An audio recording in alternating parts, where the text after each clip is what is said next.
14 जुलाई 1789 की सुबह पेरिस नगर में आतंक का माहौल था। सम्राट ने सेना को शहर में घुसने का आदेश दिया था। अफवाह थी कि वह सेना को नागरिकों पर गोली चलाने का आदेश देने वाला है। लगभग 7,000 पुरुष और औरतें टाउन हॉल के सामने एकत्रित हुए और उन्होंने एक जन सेना बनाने का निर्णय लिया। हथियारों की खोज में वे बहुत सारे सरकारी इमारतों में जबरन घुस गए। अंततः सैकड़ों लोगों का एक समूह पेरिस नगर के पूर्वी भाग की ओर चल पड़ा और बैस्टिल किले स्थित जेल को तोड़ डाला, जहां भारी मात्रा में गोला बारूद मिलने की संभावना थी। हथियारों पर कब्जे की सशस्त्र लड़ाई में बैस्टिल का कमांडर मारा गया और कैदी छुड़ा लिए गए। हालांकि उनकी संख्या केवल 7 थी।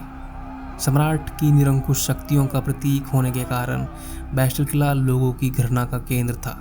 इसलिए किले को ढा दिया गया और उसके अवशेष बाजार में उन लोगों को बेच दिए गए जो इस ध्वंस को बतौर स्मृति चिन्ह संजोना चाहते थे।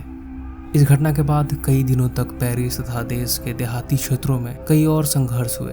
अधिकांश जनता पाव रोटी की महंगी कीमतों का विरोध कर रही थी। बाद में इस दौर का सिंहावलोकन करते हुए इतिहासकारों ने इसे एक लंबे घटनाक्रम की ऐसी शुरुआती कड़ियों के रूप में देखा, जिसकी परिणति फ्रांस के सम्राट को फांसी दिए जाने में हुई।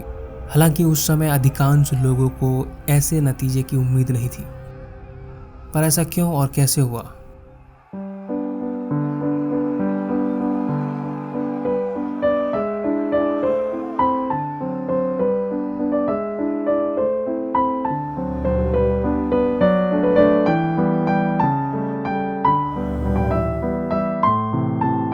अठारहवीं सदी के उत्तरार्ध में फ्रांसीसी समाज। 1774 में बूर्बो राजवंश का लुई 16 फ्रांस की राजगद्दी पर बैठा। उस समय उसकी उम्र केवल 20 साल थी और उसका विवाह ऑस्ट्रिया की राजकुमारी मैरी अंतोनियत से हुआ था। राज्याभिषेक के समय उसके राजकोष खाली पड़े हुए थे। लंबे समय तक चले युद्धों के कारण फ्रांस के वित्तीय संसाधन नष्ट हो चुके थे। वर्साई के विशाल महल और राजदरबार के शानो शौकत बनाए रखने की फिजूल खर्ची अलग से थी। लुई 16 के शासनकाल में फ्रांस ने अमेरिका के 13 उपनिवेशों को साझा शत्रु ब्रिटेन से आजाद कराने में उसे मदद करी थी। इस युद्ध के चलते फ्रांस पर 10 अरब लिब्रे से भी अधिक का कर्ज और जुड़ गया था, जबकि उस पर पहले से ही 2 अरब लिब्रे का बोझ चढ़ा हुआ था। सरकार के कर्जदाता अब 10% ब्याज की मांग करने लगे थे। फलस्वरूप फ्रांसीसी सरकार अपने बजट का बहुत बड़ा हिस्सा दिनों दिन बढ़ते जा रहे कर्जों को चुकाने पर मजबूर थी।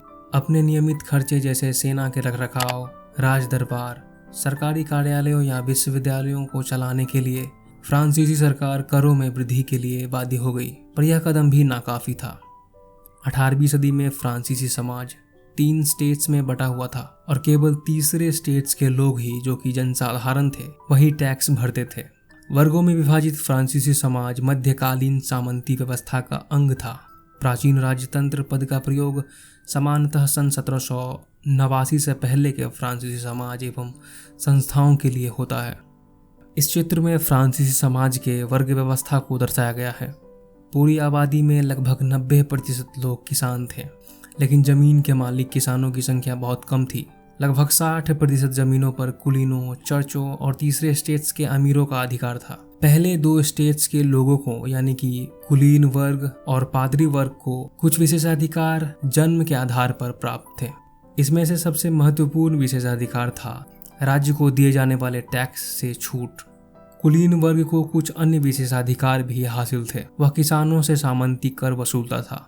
किसान अपने स्वामी की सेवा, स्वामी के घर एवं खेतों में काम करना अथवा सड़कों के निर्माण में सहयोग आदि करने के लिए बाध्य थे। चर्च भी किसानों से करों का एक हिस्सा टाइथ यानी कि धार्मिक कर के रूप में वसूलता था। ऊपर से तीसरे स्टेट्स के तमाम लोगों को सरकार को तो टैक्स देना ही होता था। इन करों में टाइल यानी कि प्रत्यक्ष कर और अन्य अप्रत्यक्ष कर भी शामिल थे। अप्रत्यक्ष कर नमक और तंबाकू जैसे रोजाना उपयोग की वस्तुओं पर लगाया जाता था। इस प्रकार राज्य के वित्तीय कामकाज का सारा बोझ करों के माध्यम से जनता वहन करती थी। फ्रांस की जनसंख्या 1715 में 2 करोड़ 30 लाख थी, जो 1789 में बढ़कर 2 करोड़ 80 लाख हो गई। परिणामतः अनाज उत्पादन की तुलना में उसकी मांग तेजी से बढ़ी। अधिकांश लोगों के मुख्य खाद्य पाव रोटी की कीमतों में तेजी से बढ़ोतरी हुई। अधिकतर कामगार कारखानों में मजदूरी किया करते थे और उनकी मजदूरी उनके मालिक तय किया करते थे, लेकिन मजदूरी महंगाई की दर से नहीं बढ़ रही थी। फलस्वरूप अमीर और गरीब की खाई और चौड़ी होती गई। स्थितियां तब और बदतर हो जाती जब सूखे या ओले के प्रकोप से पैदावार गिर जाता। इससे रोजी रोटी का संकट पैदा हो जाता था। इस तरह के जीविका संकट प्राचीन राजतंत्र के दौरान फ्रांस में काफी आम थे। उभरते मध्य वर्ग ने विशेषाधिकारों के अंत की कल्पना की। पहले भी टैक्स बढ़ने और अकाल के समय किसान और कामगार विद्रोह कर चुके थे, परंतु उनके पास सामाजिक एवं आर्थिक व्यवस्था में बुनियादी बदलाव लाने के लिए साधन एवं कार्यक्रम नहीं हुआ करते थे। ये जिम्मेदारी तीसरे स्टेट्स के उन समूहों ने उठाई जो समृद्ध और शिक्षित होकर नए विचारों के संपर्क में आ चुके थे। 18वीं सदी में एक नए सामाजिक समूह का उदय हुआ जिसे मध्य वर्ग कहा गया, जिसने फैलते समुद्र पारीय व्यापार और ऊनी तथा रेशमी कपड़ों के उत्पादन के बल पर संपत्ति अर्जित की थी। ऊनी और रेशमी कपड़ों का या तो निर्यात किया जाता था या समाज के समृद्ध लोग उसे खरीद लेते थे। तीसरे स्टेट्स में इन सौदागरों एवं निर्माताओं के अलावा प्रशासनिक सेवा व वकील जैसे पेशे में लोग भी शामिल थे। ये सभी लोग पढ़े लिखे थे और इनका मानना था कि समाज के किसी भी समूह के पास जन्म के आधार पर विशेषाधिकार नहीं होनी चाहिए। किसी भी व्यक्ति की सामाजिक हैसियत का आधार उसकी योग्यता ही होनी चाहिए। स्वतंत्रता, समान नियमों तथा समान अवसरों के विचार पर आधारित समाज की यह परिकल्पना जॉन लॉक और जॉन लॉक रोसो जैसे दार्शनिकों ने प्रस्तुत की थी। अपने 2 ट्रीटिसेस ऑफ गवर्नमेंट में लॉक ने राजा के दैवीय और निरंकुश अधिकारों की सिद्धांत का खंडन किया था।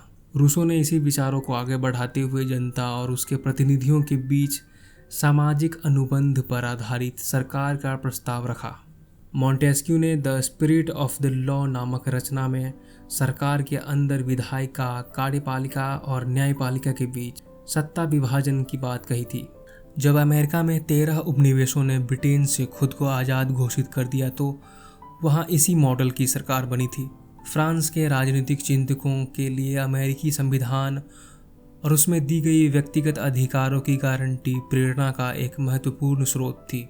दार्शनिकों और इनके विचारों पर कॉफ़ी हाउसों व सैलों की गोष्ठियों में गर्मागर्म बहस हुआ करती थी और पुस्तकों एवं अखबार के माध्यम से इनका व्यापक प्रचार प्रसार हुआ। पुस्तकों एवं अखबारों को लोगों के बीच जोर जोर से पढ़ा जाता था ताकि अनपढ़ भी समझ सके। इसी समय लुई 16 द्वारा राज्य के खर्चों को पूरा करने के लिए फिर से कर लगाए जाने की खबर से विशेषाधिकार वाली व्यवस्था के खिलाफ गुस्सा भड़क उठा। क्रांति की शुरुआत। प्राचीन राजतंत्र के तहत फ्रांसीसी सम्राट अपनी मर्जी से कर नहीं लगा सकता था। इसके लिए उसे स्टेट्स जनरल यानी कि प्रतिनिधि सभा की बैठक बुलाकर करों के प्रस्तावों पर मंजूरी लेनी पड़ती थी। स्टेट जनरल एक राजनीतिक संस्था थी जिसमें तीनों स्टेट्स अपने अपने प्रतिनिधि भेजते थे, लेकिन सम्राट ही यह निर्णय लेता था कि इस संस्था की बैठक कब बुलाई जाए। इसकी अंतिम बैठक 1614 में हुई थी। फ्रांसीसी सम्राट लुई 16 ने 5 मई 1789 को नए करों के प्रस्ताव के अनुमोदन के लिए स्टेट्स जनरल की बैठक बुलाई। प्रतिनिधियों की मेजबानी के लिए वर्साई के एक आलीशान भवन को सजाया गया। पहले और दूसरे स्टेट्स ने इस बैठक में अपने 300 प्रतिनिधि भेजे जो आमने सामने की कतारों में बिठाए गए। तीसरे स्टेट्स के 600 प्रतिनिधि उसके पीछे खड़े किए गए। तीसरे स्टेट्स का प्रतिनिधित्व इसके अपेक्षाकृत समृद्ध एवं शिक्षित वर्ग कर रहे थे।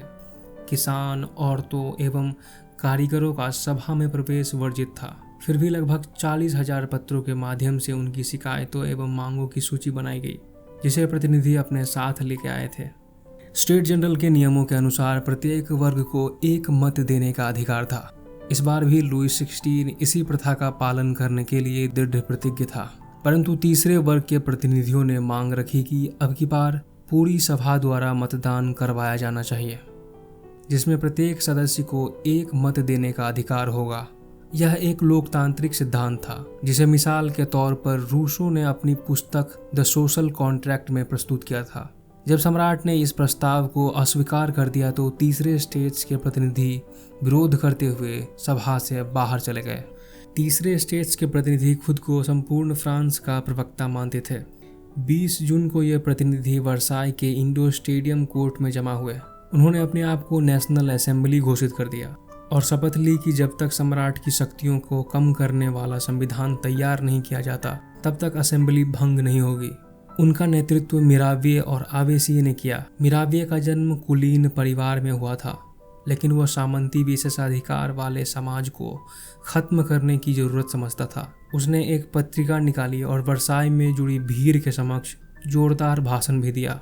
आवेसिये मूलतः एक पादरी था और उसने तीसरे स्टेज क्या है शीर्षक से एक अत्यंत प्रभावशाली पैम्फलेट लिखा था। जिस वक्त नेशनल असेंबली संविधान का प्रारूप तैयार करने में व्यस्त थी, पूरा फ्रांस आंदोलित हो रहा था। कड़ाके की ठंड के कारण फसल मारी गई थी और पाव रोटी की कीमतें आसमान छू रही थी। बेकरी मालिक स्थिति का फायदा उठाते हुए जमाखोरी में जुटे हुए थे। बेकरी की दुकानों पर घंटों इंतजार करने के बाद गुस्साई औरतों की भीड़ ने दुकान पर धावा बोल दिया। दूसरी तरफ सम्राट ने सेना को पेरिस में प्रवेश करने का आदेश दे दिया था। क्रोधित भीड़ ने 14 जुलाई को बेस्टिल पर धावा बोलकर उसे नेस्तो नाबूद कर दिया। देहाती इलाकों के गांव-गांव में यह अफवाह फैल गई कि जागीरों के मालिकों ने भारे पे लठैतों और लुटेरों के गिरोह को बुलाए हैं जो पकी फसलों को बर्बाद करने के लिए निकल चुके हैं।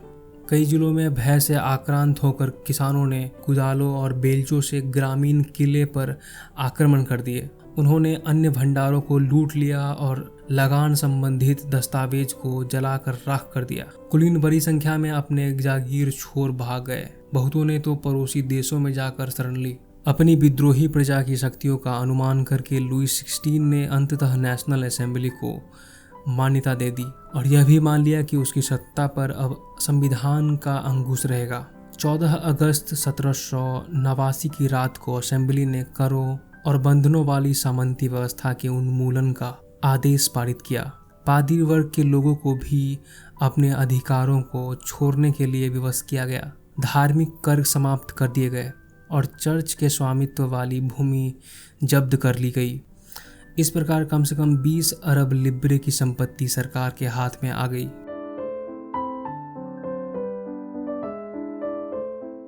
फ्रांस संवैधानिक राजतंत्र बन गया। नेशनल असेंबली ने सन 1791 में संविधान का प्रारूप पूरा किया। उसका मुख्य उद्देश्य था सम्राट की शक्तियों को सीमित करना। एक व्यक्ति के हाथ में केंद्रित होने के बजाय इन शक्तियों को विभिन्न संस्थाओं, विधायिका, कार्यपालिका एवं न्यायपालिका में विभाजित एवं हस्तांतरित कर दिया गया। इस प्रकार फ्रांस में संवैधानिक राजतंत्र की नींव पड़ी। 1791 के संविधान ने कानून बनाने के अधिकार नेशनल असेंबली को सौंप दिया। नेशनल असेंबली प्रत्यक्ष रूप से चुनी जाती थी। सर्वप्रथम नागरिक एक निर्वाचक समूह का चुनाव करते थे जो पुनः असेंबली के सदस्यों को चुना करते थे। सभी नागरिकों को मत देने का अधिकार नहीं था। 25 वर्ष से अधिक उम्र वाले केवल ऐसे पुरुष को ही सक्रिय नागरिक यानी कि जिन्हें मत देने का अधिकार था का दर्जा दिया जाता था, जो कम से कम 3 दिन के मजदूरी के बराबर कर चुकाते थे। शेष पुरुषों और महिलाओं को निष्क्रिय नागरिक के रूप में वर्गीकृत किया गया था। निर्वाचन की योग्यता प्राप्त करने तथा असेंबली का सदस्य होने के लिए लोगों को करदाताओं की उच्चतम श्रेणी में होनी जरूरी थी। संविधान पुरुष एवं नागरिक अधिकार घोषणा पत्र के साथ शुरू हुआ था। जीवन के अधिकार, अभिव्यक्ति की स्वतंत्रता के अधिकार और कानूनी बराबरी के अधिकार को नैसर्गिक एवं अहर्नीय अधिकार के रूप में स्थापित किया गया। अर्थात यह अधिकार प्रत्येक व्यक्ति को जन्म के साथ ही प्राप्त होते थे और इन अधिकारों को छीना नहीं जा सकता था। राज्य का यह कर्तव्य माना गया कि वह प्रत्येक नागरिक के नैसर्गिक अधिकारों का रक्षा करे।